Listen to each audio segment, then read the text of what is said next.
আন্দোলনের মুখে বিদায় নেওয়ার কারণে আমরা মহান বিজয় দিবস উদযাপন করতে পারছি। সবাইকে আমরা 5ই আগস্ট যারা বৈষম্য বিরোধী ছাত্র আন্দোলনের নেতৃবৃন্দ যারা মৃত্যুবরণ করেছে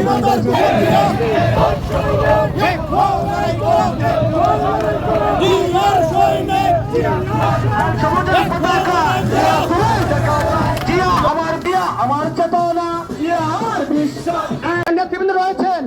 সিনিয়র নেতৃবৃন্দের সামনে আপনারা ঠেলাঠি করবেন না প্লিজ, আপনার দায়িত্বশীল ভূমিকা পালন করবেন।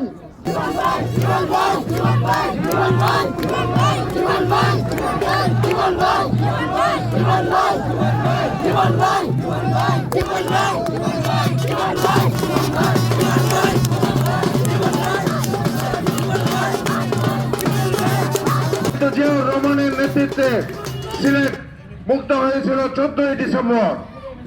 জুলাই আগস্টে এই স্বৈরাচারী শেখ হাসিনাকে হটানোর জন্য যারা আত্মত্যাগ করেছেন, বানিয়াচকে 9 জন শহীদ হয়েছেন, সকলকে আমরা শ্রদ্ধার সাথে স্মরণ করি। ভাই ও বন্ধুরা আমার, যারা আহত হয়েছেন তাদের সুস্থতা কামনা করি।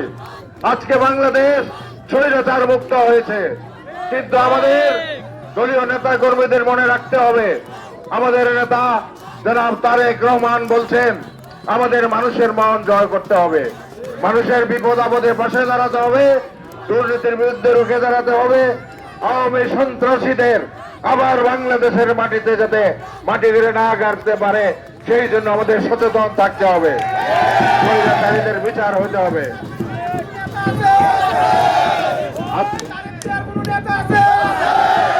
আজকে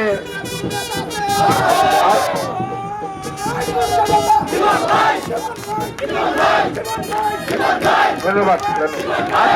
আজকে এই র্যালি এবং সমাবেশে সফল করতে যারা অংশগ্রহণ করেছেন, দূর দূরান্ত থেকে এসেছেন, দীর্ঘ পথ অতিক্রম করেছেন, সকলকে আমি ধন্যবাদ জানিয়ে কৃতজ্ঞতা জানিয়ে আমার বক্তব্য এখানে শেষ করছি।